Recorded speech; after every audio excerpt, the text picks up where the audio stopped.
No se está perdiendo ninguna exposición, está desde el primer día y va a estar atento a las exposiciones de los días de mañana. Vamos a presentar a continuación, para que lo conozcan un poco más, adentremos un poco más a los expositores. Hay un video de presentación para nuestro magistrado que nos acompaña el día de hoy. Adelante, por favor. Rafael Brown Rangel, licenciado en Derecho y Ciencias Políticas, con estudios de posgrado en Docencia Superior, ambos títulos expedidos por la Universidad de Panamá. Cuenta con maestría en Derecho Comercial por la Laureate International University, UIP. Posee además diplomados en Formación Cristiana, Gestión de Talento Humano, Gerencia Avanzada de Gobiernos Locales y en Formación de Formadores para la Investigación y Juzgamiento en la Jurisdicción de Cuentas, ofrecidos por el Battle College Instead, la Universidad Tecnológica de El Salvador, INCAE Business School y la Universidad Especializada de las Américas, UDELAS. Además, posee diplomado en Procedimientos Administrativos Tributarios dictado por la Universidad de Panamá. Ha realizado diversos cursos, entre los que destacan los de Arbitraje Comercial y de Inversiones en la Universidad Complutense de Madrid, las audiencias previas en el Sistema Penal Acusatorio Panameño, dictado por la Embajada Americana y el Colegio de Abogados de Panamá, curso habilitante para jueces del Sistema Penal Acusatorio, dictado por la Escuela Judicial del Órgano Judicial de Panamá. Técnicas de investigación financiera, ofrecido por el International Narcotics and Law Enforcement del Departamento de Estado de los Estados Unidos y Jurisdicción Contenciosa Administrativa, dictado por la Procuraduría de la Administración. Cuenta con una especialización en tributación y gestión fiscal, ofrecido por la Universidad Especializada del Contador Público Autorizado, entre otros. Durante su experiencia profesional ha ocupado diversos cargos, entre los que figuran jefe del Departamento Jurídico Tributario de la Dirección General de Ingresos, DGI, director de Asesoría Legal del Consejo Municipal de Panamá, juez ejecutor en la DGI y UABR y socio director en Brown & Co. Ha participado además en diversos seminarios, congresos y talleres, y como expositor en el foro Día de la Prevención del Blanqueo de Capitales, organizado por el Ministerio de la Presidencia y la Unidad de Análisis Financiero. Es miembro del Colegio Nacional de Abogados de Panamá, gremio en el que, debido a sus ejecutorias públicas, se hizo merecedor de la condecoración Secundino Torres Gudiño. Actualmente es el magistrado presidente del Tribunal Administrativo Tributario de la República de Panamá. Bien, a todos los participantes los presentamos al magistrado presidente del Tribunal Administrativo Tribunal de Panamá, más conocido como tal, el doctor Rafael K. Brown Rangel. Un fuerte aplauso, por favor.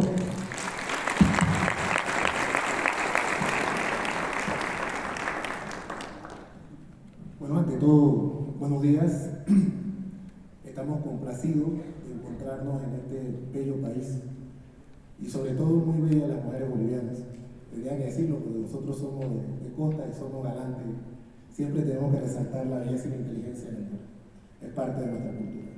Quiero expresar mi agradecimiento a la Autoridad de Impugnación Tributaria del Estado Plurinacional de Bolivia por esta invitación que nos ha hecho, al ingeniero Iván también de la Escuela de Gestión Pública Plurinacional, que también nos honró con hacernos parte de este congreso, a nuestro señor embajador, el excelentísimo señor Enrique Garrido, al licenciado Graciani, al licenciado Delgado, que nos ha acompañado desde nuestra llegada al Estado Plurinacional de Bolivia. Los compañeros, muy gratos volvernos a ver.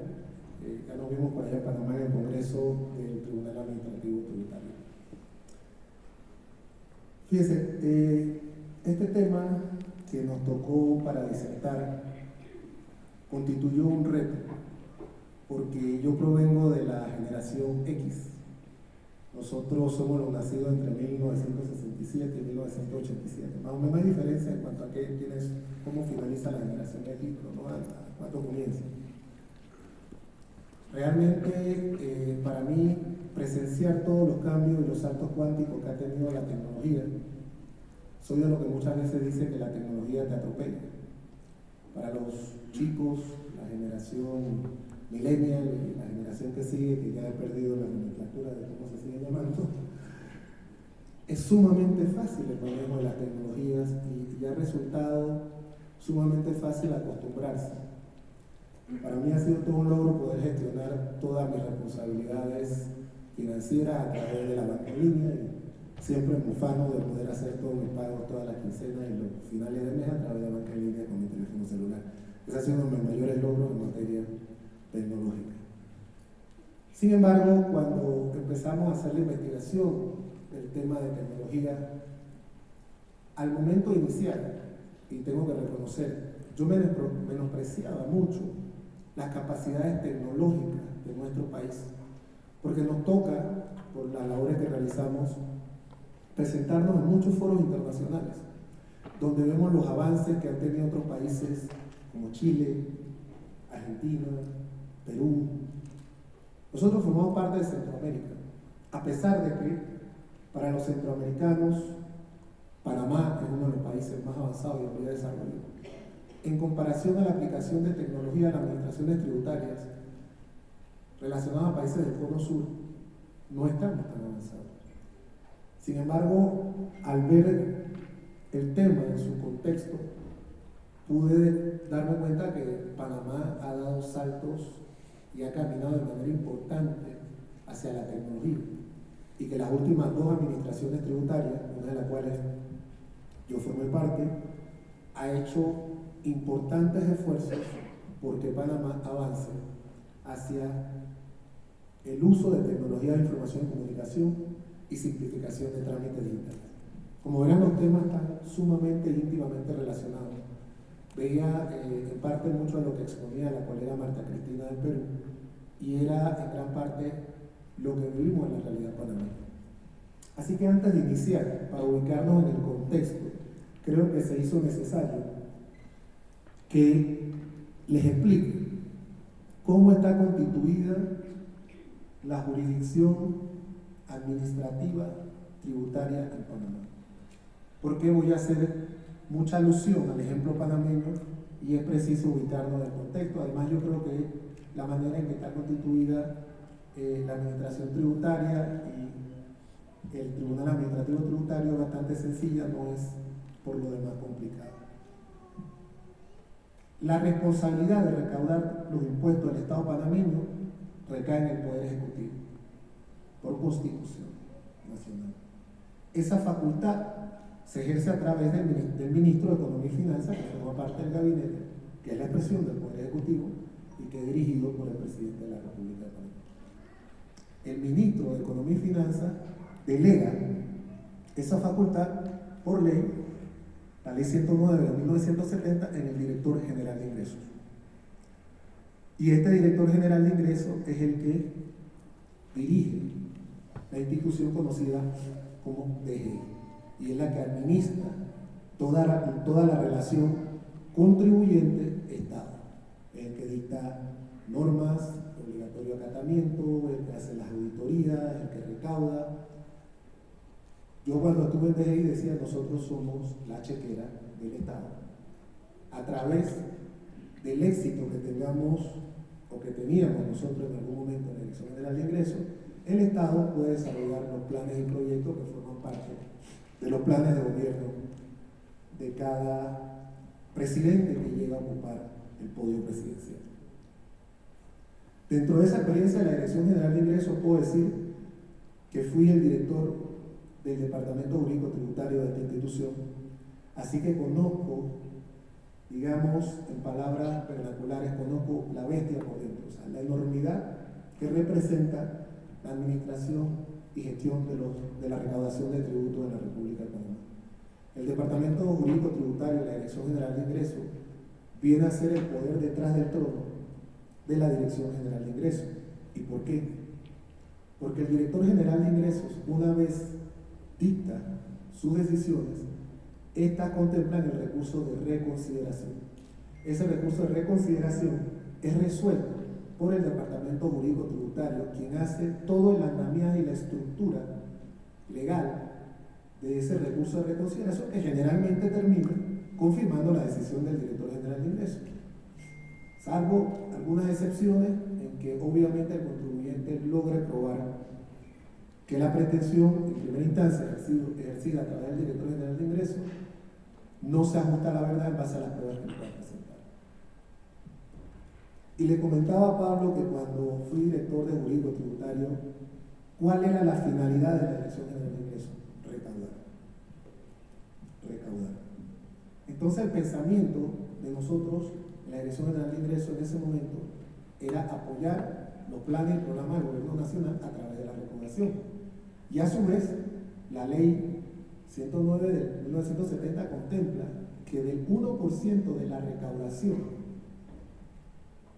esa cantidad de dinero se reparte entre los funcionarios de la Dirección General de Ingresos. Para darle una idea de cuánto puede ser esa bonificación, ha habido momentos en que la recaudación ha sido tan buena que ese bono corresponde a 12 veces el salario de cada funcionario de la Dirección General de Ingresos.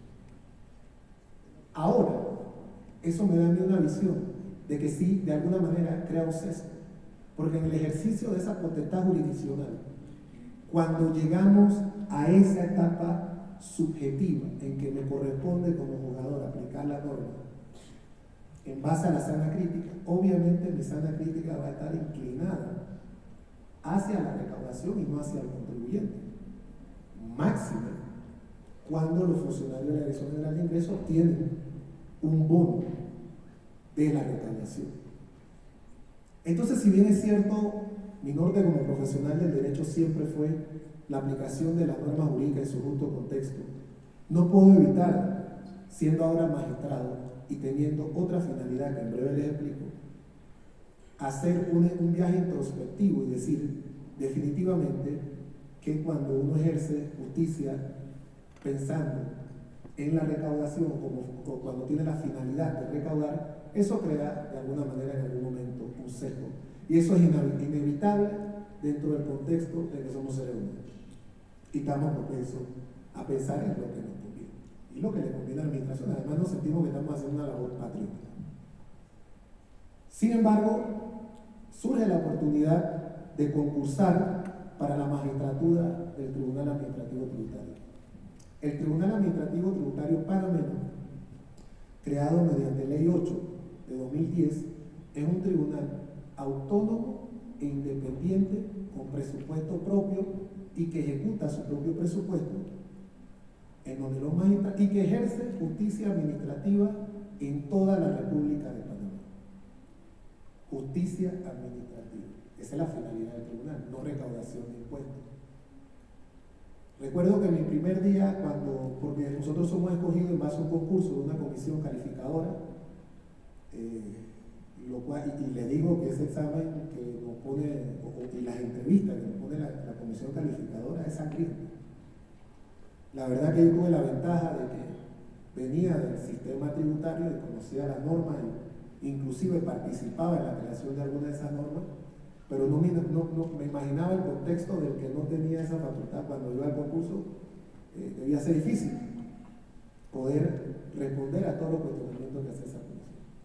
Luego que esa comisión hace una recomendación, una ponderación de puntajes, y los 3 mejores se le ofrece una terna al presidente de la República dentro de los 15 días siguientes tiene que elegir un magistrado.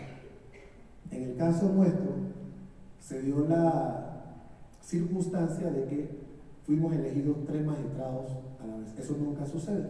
Por lo regular, nuestros periodos son escalonados de manera tal que ninguna gestión de gobierno pueda de alguna manera decir que designó o domina el Tribunal Administrativo Tributario, de alguna manera da la impresión de que le resta independencia al tribunal o autonomía. Pero bueno, el gobierno anterior tuvo problemas con la Asamblea, no pudo ratificar su magistrado y tocó al presidente de la República en esta ocasión hacer la designación de los 3 magistrados. El tribunal está compuesto por 2 magistrados abogados y un magistrado contador. El presidente eligió de las ternas, pues resultamos favorecidos junto con 2 colegas más, y luego fuimos a una elección interna en donde fui elegido presidente del tribunal. Recuerdo que en mi primer día yo sentía como cuando uno tiene un uniforme militar de un ejército, y yo tuve que despojarme de ese uniforme militar y ponerme otro mi finalidad ya era otra. Ya era administrar justicia, equilibrar la mesa de juego entre el contribuyente y el Estado, teniendo al Estado como ente mucho más poderoso dentro de esta relación, porque el Estado está dotado del imperio y a su vez tiene la facultad de ejecutar las deudas que el contribuyente, una vez ya sobre ella no pese recurso alguno, haya contraído en virtud de sus actividades financieras o laborales o que le correspondan dentro del contexto. Y también, como me llevé parte de mis mejores coroneles, también tuve que hacer los cambios de uniforme y cambiar de mentalidad, y tuvimos largas conversaciones sobre la finalidad, y creo que hemos tenido un nivel de éxito importante en la administración de justicia en el tiempo que hemos ejercido en la magistratura dentro del Tribunal Administrativo Tributario, y no dicho por nosotros, sino que en diferentes foros nacionales que nos hemos encontrado se nos ha felicitado por la labor imparcial que hemos venido realizando. Nosotros, como tribunal autónomo independiente, sí estamos en el engranaje de la Presidencia de la República, porque en algún lado podemos estar, no podemos estar alejados de la gestión pública o aparte. Sin embargo, el presidente tiene causales específicas por las cuales puede destituir un magistrado, que son la mala conducta, el incumplimiento de las normas o la mora en el ejercicio de nuestras funciones. Nunca se ha dado en el tiempo de existencia del tribunal que se destituya a un magistrado. Así que sí puedo decir que gozamos de mucha autonomía y que esa facultad que tenemos base al artículo 156 de la ley 8 de administrar justicia administrativa y de sentar jurisprudencia en materia tributaria la ejercemos con plena capacidad y libre de toda presión. Este es el contexto de cómo se maneja la justicia administrativa en Panamá. Olvidé decirle que una vez el director general de ingresos resuelve el recurso de reconsideración, el contribuyente tiene derecho al recurso de apelación o alzada, depende de cómo le llamemos en nuestras circunscripciones, y ese recurso de alzada es resuelto entonces en el Tribunal Administrativo Tributario. Y una vez finalizado ese proceso, el contribuyente tiene la opción, en base al artículo 206 de la Constitución, de interponer una acción de nulidad si la resolución que dicta el Tribunal Administrativo Tributario de alguna manera pueda vulnerar derechos de una colectividad o una acción de plena jurisdicción si afecta a un particular. Por lo general es la de plena jurisdicción porque afecta a un particular, o una persona jurídica o una persona natural. Esta opción es interesante a la luz de lo que vamos a ver, se había desnaturalizado. Porque, ¿qué pasa? El porcentaje de procesos que son revocados o modificados por el Tribunal Administrativo Tributario de manera histórica estriba en el 74%.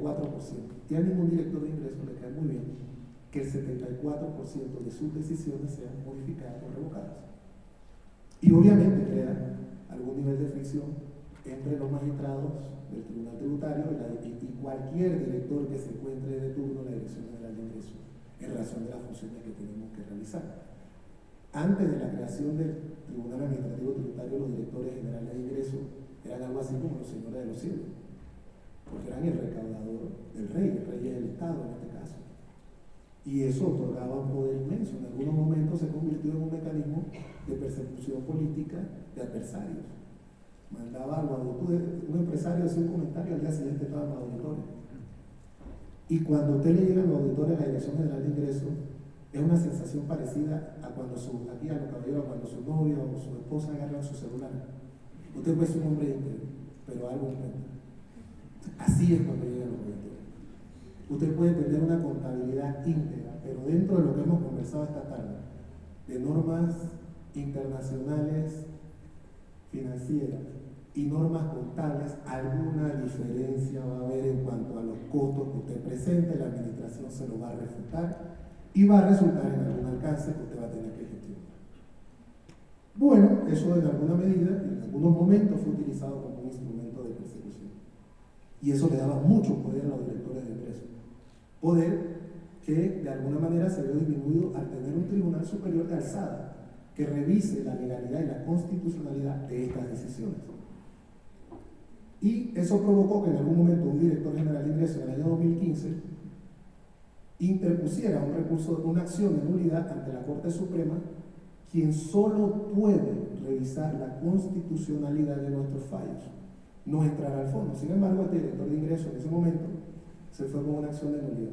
En ese momento la Corte, de manera tímida, desechó la pretensión del director de ingreso basado en un tecnicismo. Y el tecnicismo era que el director de ingreso había otorgado poder, pero quien tenía la facultad era el ministro de Economía y Finanzas, ya que el director de ingreso tenía una facultad delegada. A mi juicio, como jurista y también como constitucionalista, no me gustaba el fallo.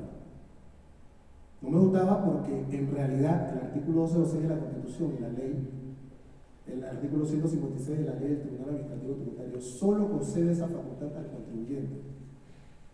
Sin embargo, en base a ese precedente, en el mes de junio, el actual director general de ingresos disputa una decisión de suscrito magistrado ante la Corte Suprema de Justicia. Esta vez la Corte fue mucho más taxativa y mucho más contundente. En la quinta línea, le digo al general de ingresos, a lo largo del resto de esta resolución le voy a explicar por qué a usted no le asiste ese derecho. Usted da una rápida lectura a la jurisprudencia y se da cuenta en la quinta línea que le van a negar lo solicitado. Y palabra más, palabra menos, la sala tercera de lo contencioso administrativo le dice al director de ingresos que la jurisdicción administrativa se compone de manera vertical, donde hay un tribunal inferior que viene a ser la Dirección General de Ingresos y un superior, que es el Tribunal Administrativo Tributario. Y en cuanto a ese tribunal superior, las decisiones para con la Dirección General de Ingresos son definitivas. No cabe recurso alguno para el director general de ingresos contra la decisión del Tribunal Administrativo Tributario. Tiene un deber de observancia y acatamiento de nuestras decisiones, porque en cuanto a él son finales definitivos. Solo el contribuyente, en la modalidad de persona natural o persona jurídica, puede acudir al amparo de la Sala Tercera de la Corte Suprema de Justicia para disputar una decisión de este tribunal. Decisión mucho más consona, o más bien consona con la realidad constitucional y legal panameña. La otra decisión había coqueteado con la posibilidad de que el director general de ingresos pudiera disputar las decisiones de su tribunal superior.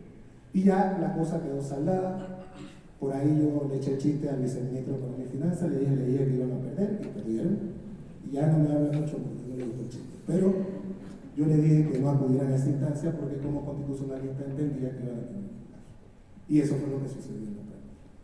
O sea, esta es la conformación de cómo es la justicia tributaria panameña y cuáles son los derechos que le asisten. Principalmente son tres instancias: Dirección General de Ingresos, Tribunal Administrativo Tributario y, en cuanto al contribuyente, Corte Suprema de Justicia a través de acción de nulidad o de plena jurisdicción.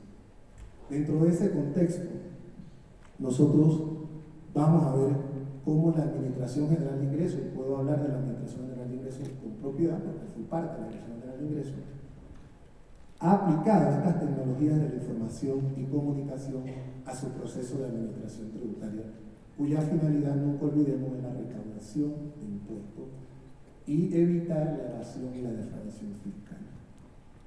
Ese es el contexto dentro del cual se mueve.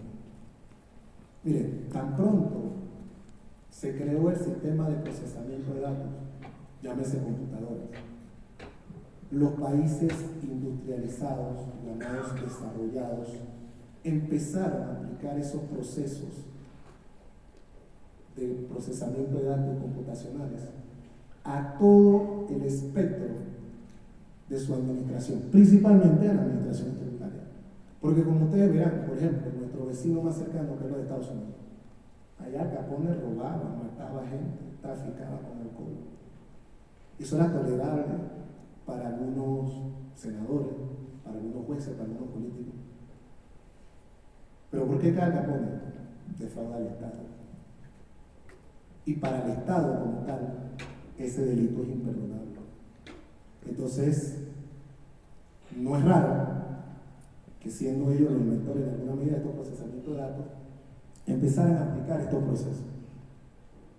Para nosotros, los países en vía de desarrollo, o países que no tenemos un grado de desarrollo, económico como tal, como esos países pobres, nosotros fuimos en mucha menor medida.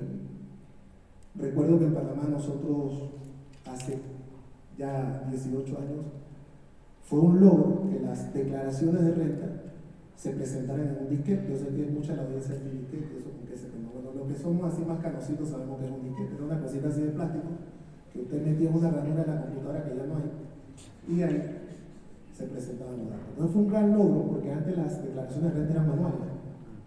Los contadores le hacían la declaración de renta en un formulario donde iban colocando los renglones de gasto, las deducciones, el estado final, y se presentaba ante la administración tributaria y había otro funcionario, un pupitre que la revisaba. O sea, claro, había mucho menos contribuyentes, pero era un proceso engorroso.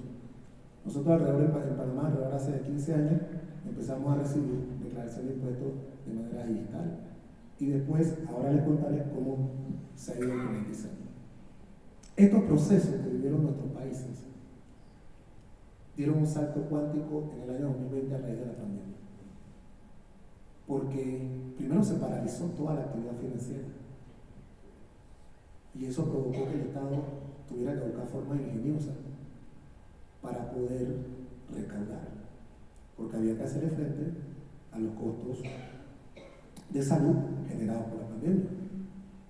Y sufrimos un avance, y veo que en todos nuestros países hicimos un salto cuántico en cuanto a tecnología se refiere, para poder cumplir con la responsabilidad, porque en todos nuestros estados la salud es responsabilidad del Estado. Y por primera vez en nuestra historia, porque no somos tan viejos ninguno de los que estamos aquí, el Estado tuvo que cumplir al 100% con esa obligación de darle salud a su población, a sus asociados. Tuvo que cumplir al 100% con el contrato social de Rousseau que nos enseñaron acá en la universidad, donde decía que nosotros cedíamos nuestro derecho a un ente ficticio llamado Estado, y el Estado nos revertía esos derechos que nosotros le dábamos en función de bienes y servicios que recibimos. Bueno, esta pandemia retó a nuestros estados a cuidar la salud de su población. Y eso es lo que nos trae ahora a hacer el análisis de la tecnología de la información y la inteligencia artificial. Como lo dice ahí, lo que es tecnología de información, inteligencia artificial, que yo la veo casada, y no me gusta, a pesar de que soy bilingüe, no me gusta, le decía a Pablo que no me gustan los términos machine learning, que es un término en inglés, pero que es aprendizaje robótico en realidad. Cómo nosotros enseñamos a la máquina a pensar, cómo nosotros enseñamos a la computadora a resolver problemas cotidianos que nosotros resolvemos. El algoritmo, yo recuerdo que la última vez que escuché la palabra algoritmo fue en mi sexto año de bachillerato, en introducción al cálculo. No me gustó para nada y decidí estudiar Derecho mejor, que allá no tenía que haber más matemáticas, y los abogados sí contamos plata, pero no tenemos que ver nada con algoritmos. Pero es la aplicación de ese algoritmo, y esto, y otros, como por ejemplo el procesamiento de esos datos, la Big Data, que son datos masivos, han revolucionado cómo se daba esa relación administración tributaria contribuyente. Ha habido, yo puedo llamarlo en los últimos 2 años, en todos nuestros países de Latinoamérica hay una revolución tecnológica, por lo menos lo que nosotros vemos en el día a día, que es la administración tributaria. Esta aplicación de estas nuevas tecnologías ha significado muchos beneficios, tanto para el contribuyente, hay que reconocerlo, porque ha facilitado la vida de nuestros contribuyentes. Yo creo que todas nuestras administraciones tributarias sufren lo mismo, de grandes filas bajo el sol y de grandes trámites engorrosos para poder acceder a los servicios que brindan y para poder nosotros también presentar o cumplir con nuestros deberes y obligaciones tributarias. Era difícil poder cumplir. Esta aplicación de esta tecnología vino a facilitar el cumplimiento por parte de los contribuyentes y también le proporcionó y le está proporcionando una cantidad de datos impresionante a nuestras administraciones tributarias. ¿Qué trae eso consigo?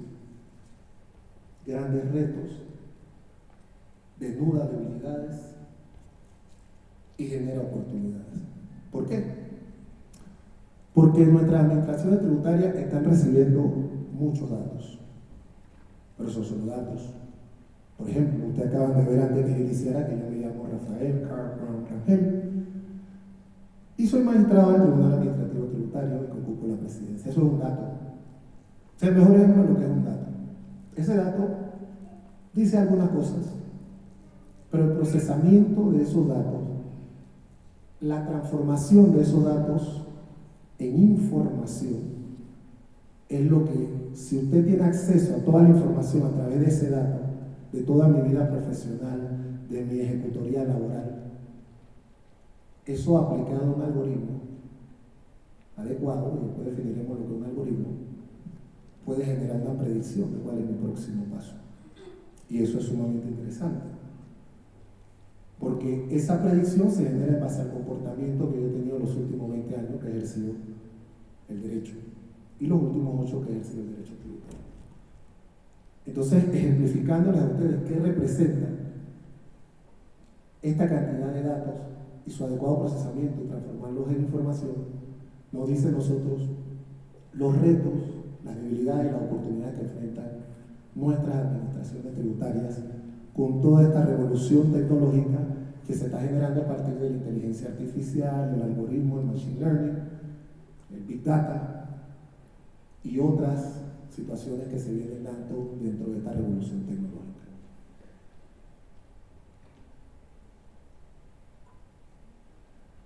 Lo primero,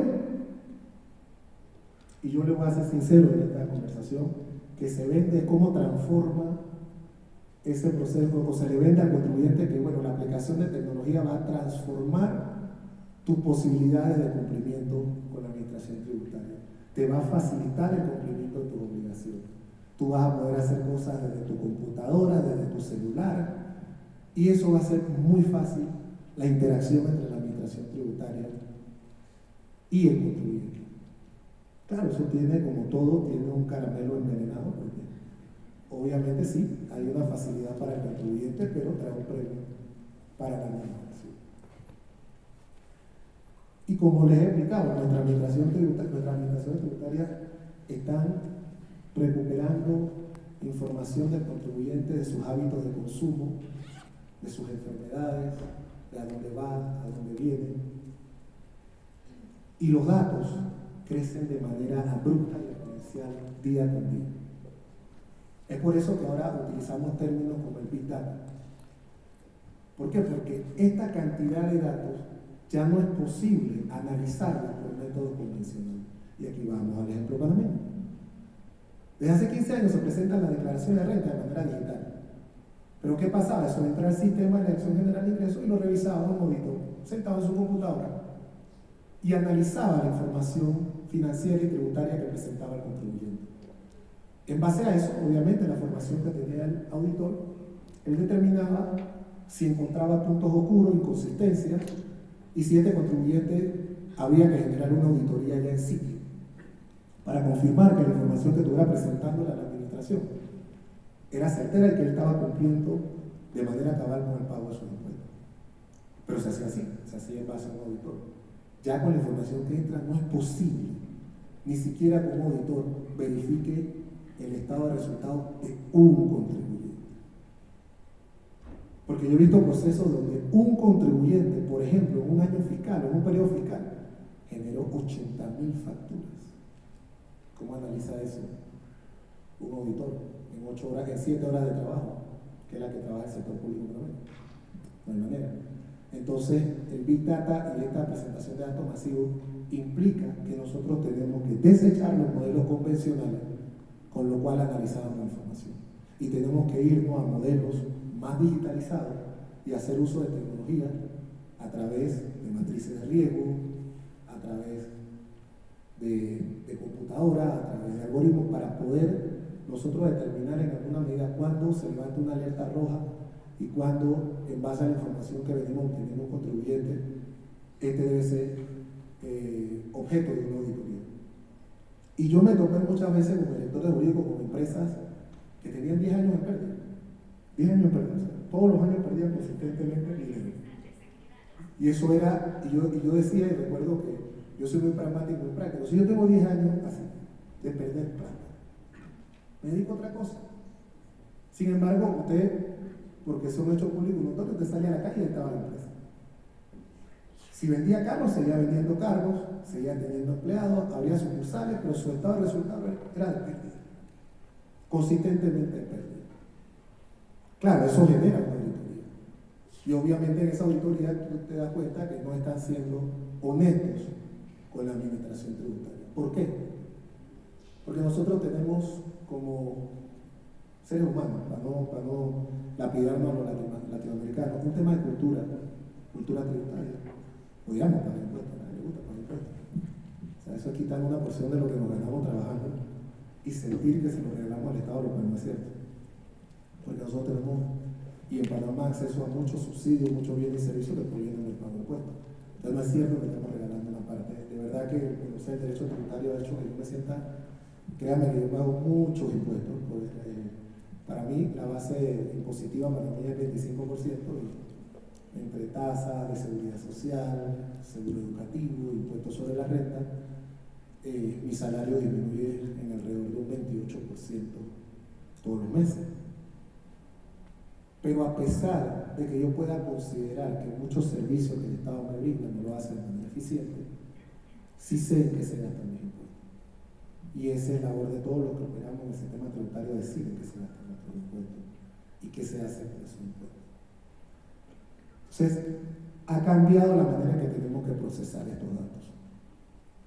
También ha impuesto a la administración tributaria otro deber, que es promover el uso de estas tecnologías de información y comunicación, porque si no, no tiene sentido. En Panamá se creó la página, el sistema iTax, que empezó con el iTax 1. ¿Qué era el iTax? Un portal interactivo entre el contribuyente y la administración tributaria. El contribuyente ganaba simplificación de trámites burocráticos. La Dirección General de Ingresos tiene registrados 176 trámites, en los que usted tiene que ir de manera presencial y presentar papeles, autenticados, notariados, y esperar un resultado en papel de su pretensión. Trámites como, por ejemplo, una exoneración de finca agropecuaria. Si usted, imagínese un productor que vive en la montaña y resulta que quería tramitar una exoneración agropecuaria para no pagar impuestos por el predio en el que trabaja su tierra o en el que desarrolla su actividad. Y así, 176 trámites, un manual de trámites así de grueso, son los trámites. En el iTax 1 se digitalizaron hace más o menos 10 años el 30% de estos trámites. Adicional, usted tenía un registro único de contribuyente que se corresponde con su cédula, que era su RUC.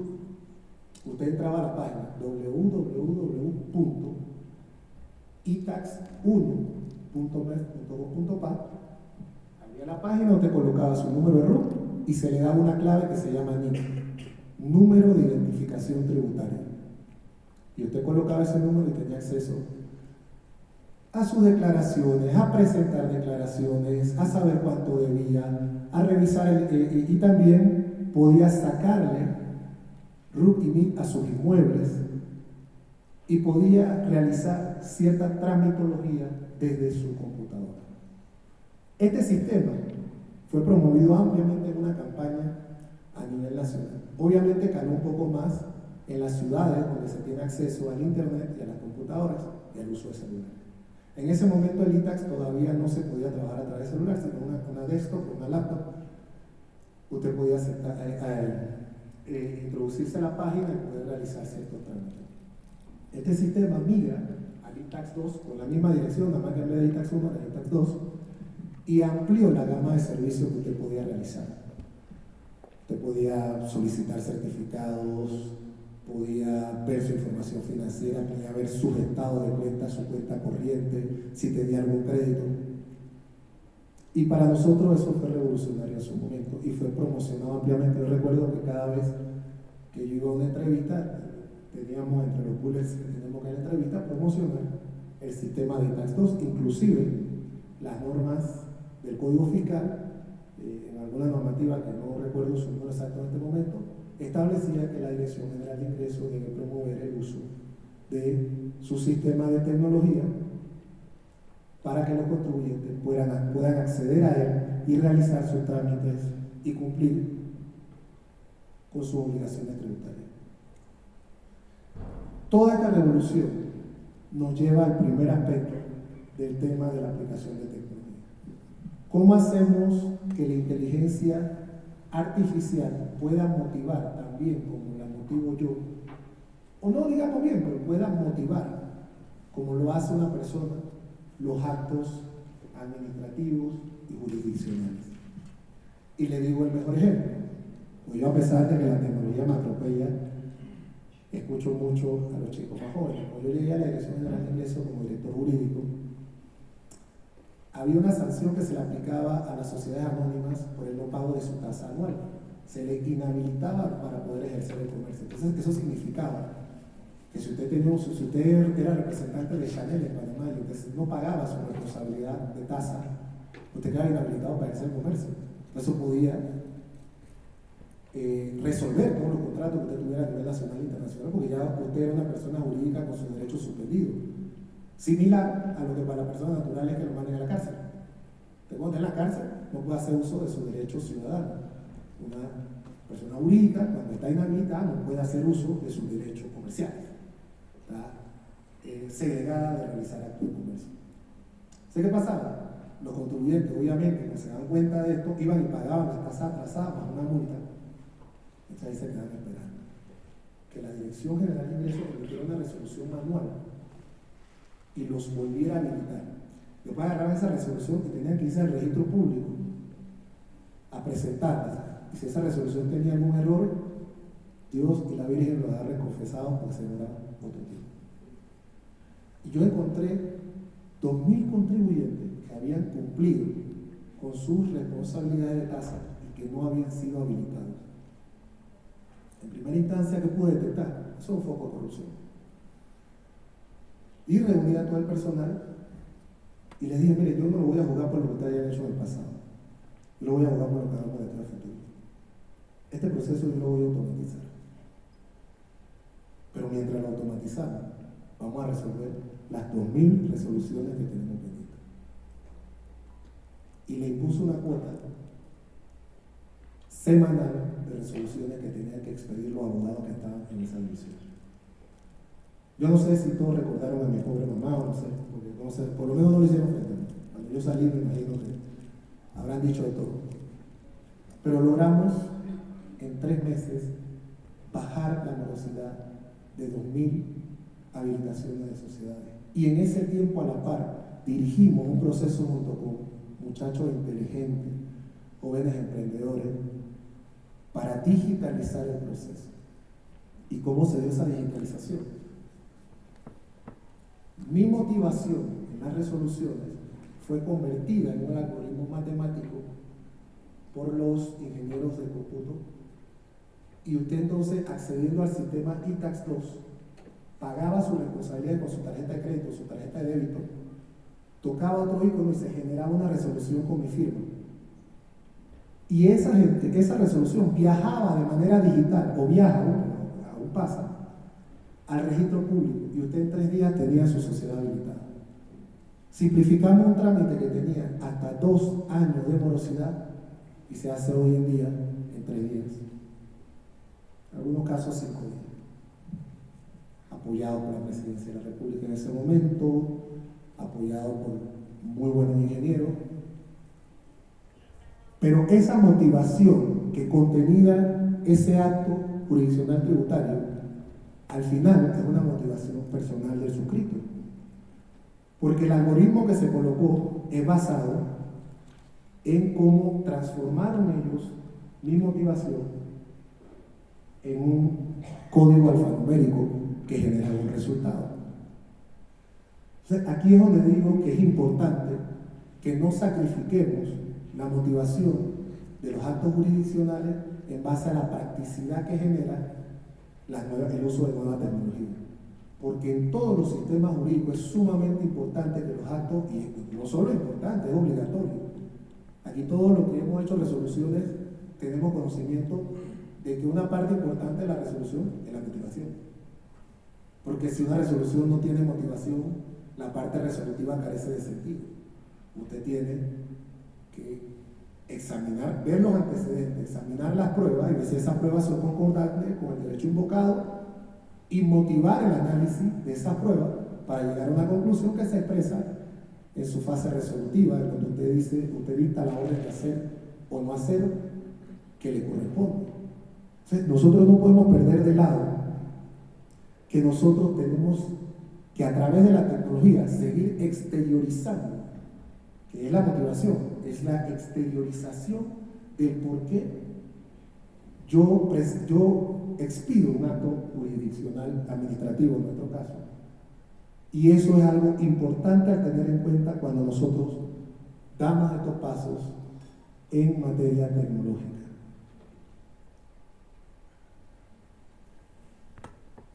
Durante la pandemia, y por eso quería explicarle el contexto de la Dirección General de Ingresos, nosotros tuvimos muchos retos. Estábamos todos encerrados en casa, pero teníamos que seguir expidiendo actos y notificando esos actos, porque un acto no tiene ninguna funcionalidad jurídica si usted no lo comunica. De hecho, todos los códigos procedimentales panameños establecen que el acto jurisdiccional no entra a cumplir sus efectos si usted no lo ha comunicado a la parte que es objeto de ese acto jurisdiccional. O sea, la notificación es un acto sumamente importante.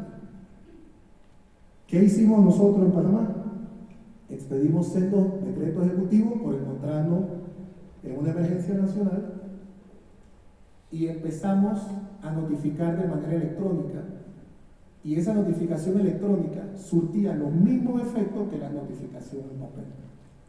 Claro, dábamos un nivel de ventaja. ¿Qué decíamos? Dentro de los 5 días que usted recibe el correo notificándole de la resolución correspondiente, se daba por notificada.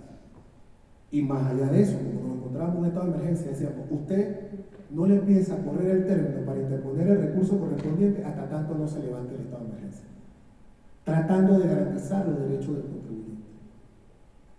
¿Cómo nosotros teníamos acceso a un correo? Porque ya previamente, cuando usted va a registrar a una persona natural o a una persona jurídica ante la Dirección General de Ingresos, se le asigna un número de RUT, pero que llega a un correo. ¿Qué error cometían los empresarios, las personas naturales? ¿Qué le pagaban a un tramitador, a un auditor, a un contador o a un abogado? ¿Y qué hacían por los abogados, los auditores, los contadores o el tramitante? Ponían su correo electrónico. Pero eso está prohibido. Es una práctica que se venía haciendo. O sea, estas notificaciones muchas veces llegaban al auditor, al contador, a la firma de abogados, que dependiendo de la relación que tuviera con el contribuyente, hacía la comunicación. Pero ya ahí se veía cómo la inobservancia de una norma iniciando la relación podía afectar el desenvolvimiento de esa relación en el tiempo, que es la del contribuyente con la administración. Esto caminó de las mil maravillas. ¿Por qué? Permitió tener acceso a una gran cantidad de contribuyentes en un tiempo mucho menor que yo como director de jurídico también dirigía la sección de notificación. Yo tenía 2 notificadores y un vehículo. ¿Sí? Imagínense un notificador tratando de hacer 30, 40 notificaciones en un día, y llega una empresa y que el ingeniero o el licenciado fulano está, o el doctor fulano está allá ocupado y el notificador ha sentado. Con la notificación electrónica se solventó este paso. En ese momento nosotros no éramos magistrados, pero ¿qué hicieron los magistrados del Tribunal Administrativo Tributario? Lo propio. Habilitaron la notificación de manera electrónica.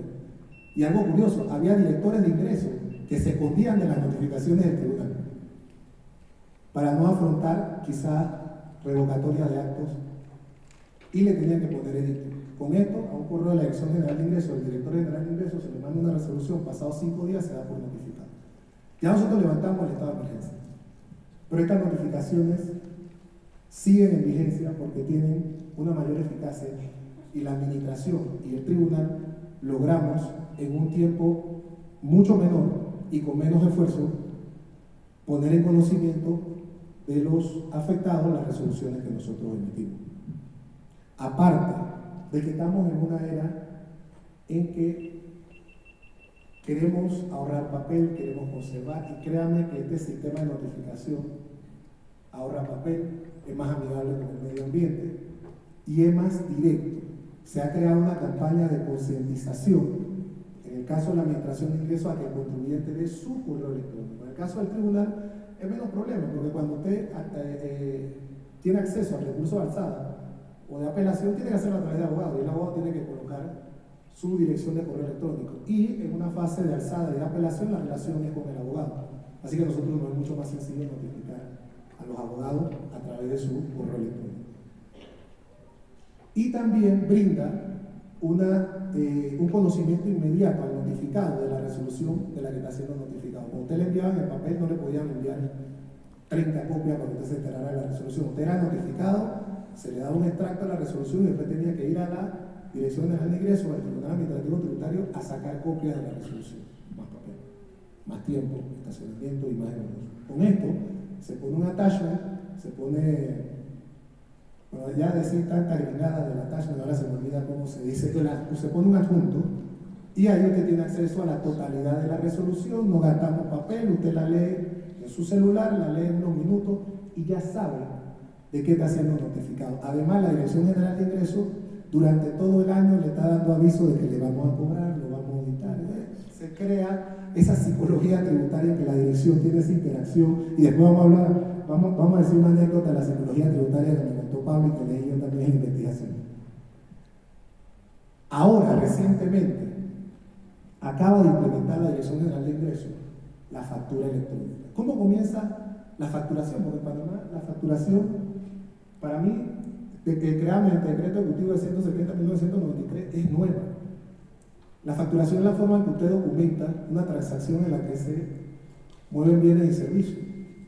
Y a partir de recién, de 1993, hubo la obligatoriedad de documentar esa transacción a través de factura o documentos equivalentes, a veces a máquina, y que contuvieran alguna firma.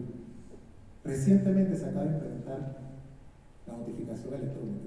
Muchos de los que hemos viajado a otras latitudes se dan cuenta de que cuando usted llega a la caja y paga el producto que está adquiriendo, le pide una dirección de correo electrónico y la factura le llega al correo electrónico. ¿Cuál es la belleza para la administración en esta notificación electrónica? Que sí, no va a seguir llegando la factura de manera electrónica, pero también a la administración tributaria, que sabe entonces cuánto vendió el comercio y quién adquirió el servicio. Y nos encontrábamos con la situación en Panamá que muchos, incluyéndome en mi práctica profesional, éramos cautos al momento de hacer la declaración de renta para no pagar tanto impuesto. Este sistema de información en que los datos viajan en tiempo real a las bases de datos de la Dirección General de Ingresos va a generar toda una información sobre el movimiento económico, financiero y hábitos de consumo de los contribuyentes y de los no contribuyentes. Porque como todo nuestro país, nosotros tenemos un 40% de informalidad en Panamá. Esa informalidad, en alguna medida, porque tienen que acceder a créditos, tienen que comprar casas, tienen que comprar vehículos, tienen que alquilar locales, se ven obligados a hacer declaraciones de renta. Pero hay otra informalidad, yo diría que un 15-20% que nada, no accede de ninguna manera, ni brinda información ni paga impuestos. A menos que pague impuestos de consumo, como lo que ustedes llaman IVA y nosotros TVMS, ahí entonces de alguna manera contribuimos al pago de impuestos.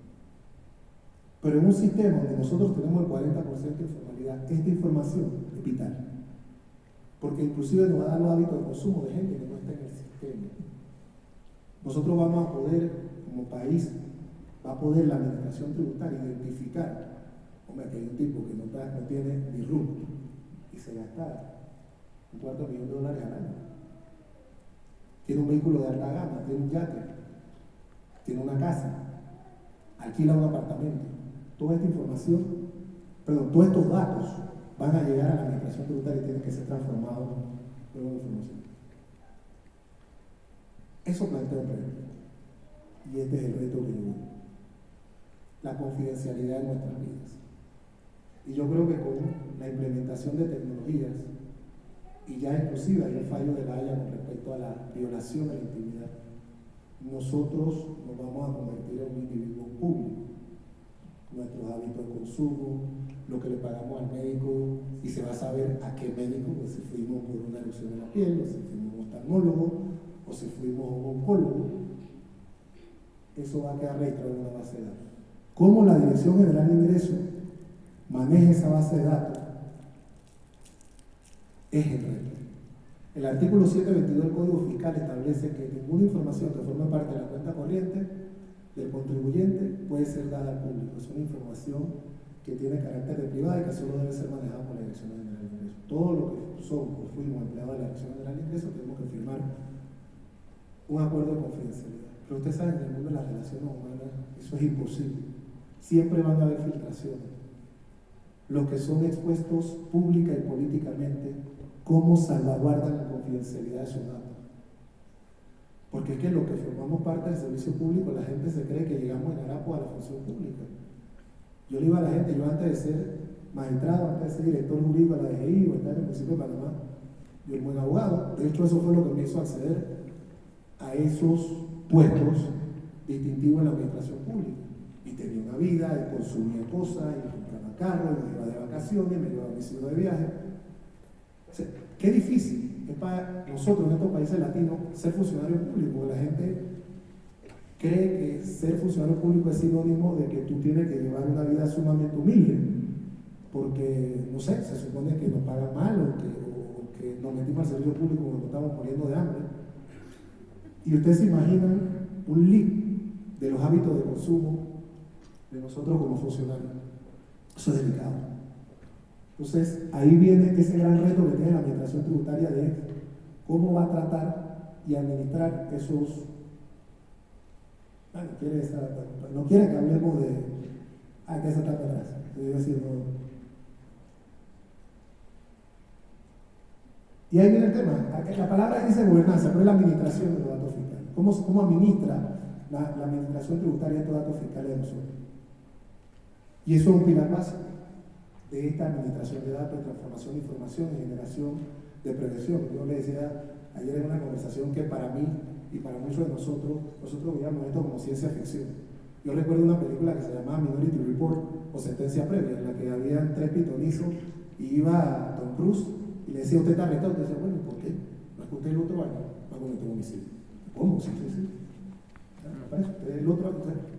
Esta cantidad de datos pueden prever que el otro año usted no va a declarar lo que es, usted no va a hacer trampa, porque tenemos información suficiente para determinar que usted no ha venido haciendo trampa, y usted no va a cambiar de conducta, usted va a seguir no declarando lo que consume y va a seguir no pagando lo que le corresponde.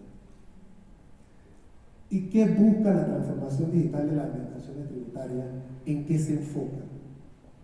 En la evasión, en la defraudación, porque ¿cuál es la finalidad, como le dije al principio, de la administración tributaria? Recaudar. ¿Y qué es lo que nos preocupa cuando somos recaudadores? Que no nos evadan, que no nos defraudan.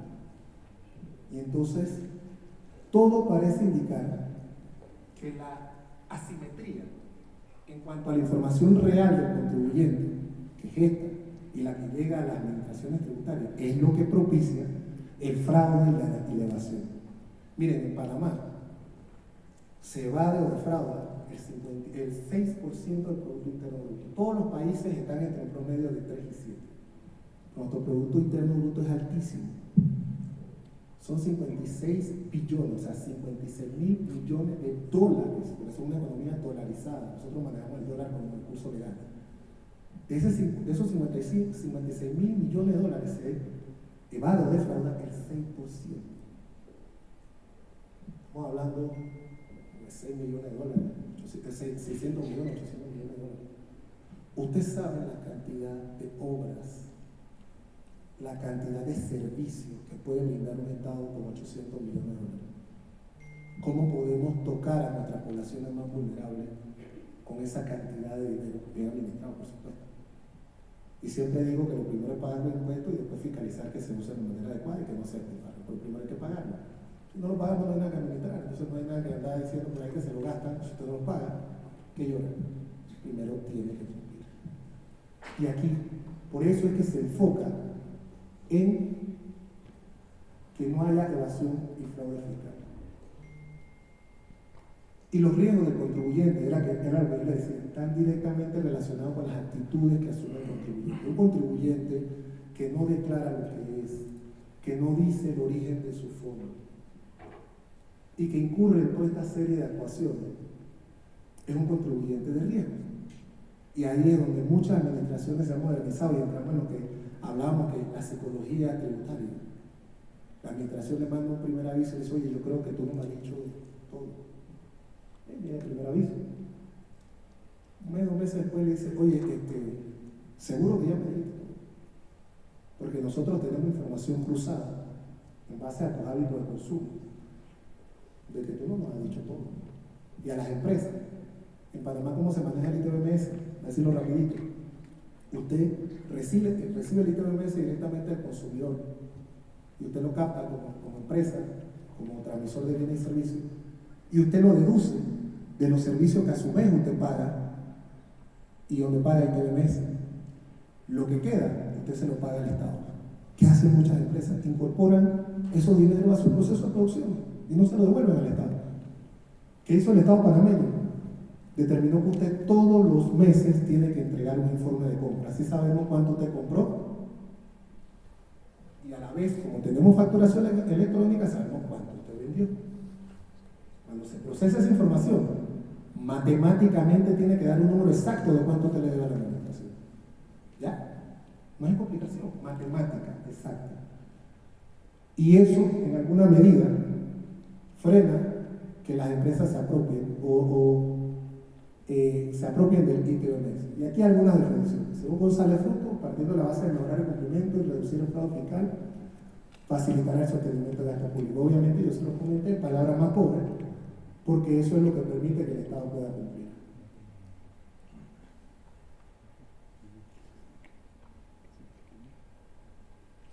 Bueno, hay una diapositiva, sí, se corta mal la veces, sí, pero... Y la administración, con todo este poder, de poder tener una intrusión directa en nuestras vidas, tiene que ser transparente. No podemos tener una administración tributaria.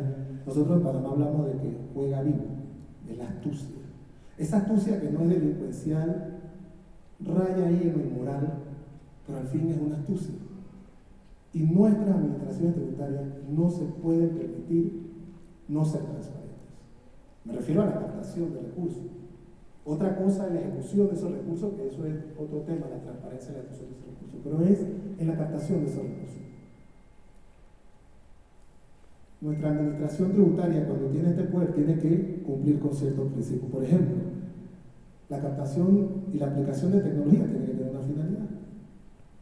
No podemos estar captando información ociosa de nuestros contribuyentes. Tiene que ser lícita la manera. O sea, no es que me van a poner micrófono en la casa sin una orden judicial o sin una necesidad para saber mi vida personal. Y ahí se van cumpliendo algunos principios que tiene que tener la administración tributaria con el uso de estas nuevas tecnologías. Esta conversación que he tenido con ustedes es introductoria. Créanme que he tenido que dejar por fuera muchos aspectos de esta investigación, porque el uso de tecnologías de información y comunicación daría para un tema de un congreso, porque descubrí yo en esta investigación que tiene muchas aristas, desde las definiciones de lo que es Big Data, lo que es Machine Learning, del propio algoritmo, que yo sabía que era algoritmo, pero tenía 30 años que no veía que era un algoritmo. Y el algoritmo es una secuencia numérica, lógica y secuencial, vuelvo a repetir, no tuve muy claro con qué se come eso, pero que va enseñando a la máquina a resolver situaciones cotidianas en base a la información que le vamos brindando. Es una práctica que puede provocar sesgos algorítmicos. Y es en base al ejemplo que le expliqué hace un rato. La actual resolución de la Dirección General de Ingresos, que contiene levantamiento de marginales, contiene mi motivación jurisdiccional de ese acto. A ese momento, en donde pudieron haber circunstancias que han variado. O sea, ese criterio que expresamos nosotros en algún momento puede haber sido rebasado por las circunstancias actuales, pasado una pandemia, pasado muchas, esta nueva realidad que vivimos y este movimiento económico que vivimos. Entonces ahí hay un sesgo algorítmico, porque esa motivación mía transformada en una secuencia numérica para resolver una situación de ese momento no necesariamente la situación actual. Y ese es un riesgo, porque al final, ¿quién enseña a la inteligencia artificial? Por ahora, en Terminator parece que al final ellos terminan pensando por sí solos. Por ahora, nosotros cargamos esa información. Nosotros somos los maestros, los profesores, los tutores, los padres de la inteligencia artificial y del machine learning. Y eso es una gran responsabilidad, porque las consecuencias que deriven del uso de esta tecnología son responsabilidad de nosotros. Y si no, vean Terminator, ahí al final fue por culpa de cómo cargaron la máquina que después se fue al traste de la humanidad. Y eso era ciencia ficción, señores. Ese es el mundo de hoy. Esa es la realidad que muchos de ustedes y de muchos de nuestros hijos van a enfrentar hacia adelante. Y es nuestra responsabilidad ser transparente con el uso de la tecnología, enseñar a la inteligencia artificial a pensar, a prever situaciones y sobre todo a humanizar los procesos. Porque creo que el reto más terrible y al que le tengo más miedo yo como generación X es la deshumanización que se genera tras las transformaciones digitales. Ya no es el individuo en su situación y su contexto, es una serie de circunstancias que determinan un resultado que es igual para todos. Y nosotros, el ideal de justicia que nos enseñaron a los abogados era que la justicia se trataba de tratar, en alguna medida, de tratar de manera desigual a los demás. Y eso tiene un contexto. Porque hay unos que tenemos algunas circunstancias, a pesar de que todos tenemos la misma igualdad como seres humanos, tenemos circunstancias que deben individualizar la manera en que somos tratados. Enfermedades, situaciones personales, crianza, vivencia, etcétera, etcétera, etcétera. Y creo que este es un aspecto que hay que enseñar a la inteligencia artificial, que es un gran reto. Cómo una máquina puede humanizarse al punto de poder interpretar la responsabilidad de un ser humano aplicada a la administración tributaria. Y otra cosa que he notado también, que en muchos de estos países industrializados, donde el Estado en todas sus facetas, inclusive la faceta tributaria, está digitalizado, está tecnificado, se pierde el contacto humano, hay mayor índice de suicidios. La gente no tiene necesidad de verse. Yo amo estos procesos, yo amo ver a la gente frente, amo dar clases frente a una concurrencia de estudiantes y que me miren y que me pregunten y me cuestionen y que interactúen. El tema digital todavía me cuesta mucho porque es un tema frío. Nosotros como latinos nos abrazamos, nos damos un beso, nos apretamos de mano. Y eso fue lo que en alguna medida nos va a restar nuestra era digital. Y en todas nuestras administraciones esto va a implicar un cambio organizativo y la manera en cómo nosotros brindamos el servicio y nos relacionamos con nuestros contribuyentes. Pero haber contribuido de manera mínima a dejar en ustedes la inquietud de involucrarse, como me tocó a mí por las circunstancias, en este mundo de nuevas tecnologías. Y verán que van a ponderar de mejor manera los esfuerzos que están haciendo nuestras administraciones tributarias, nuestros tribunales de justicia, por dar mayor facilidad al contribuyente y a los que requieren justicia en nuestros procesos. Muchas gracias, que tengan excelente.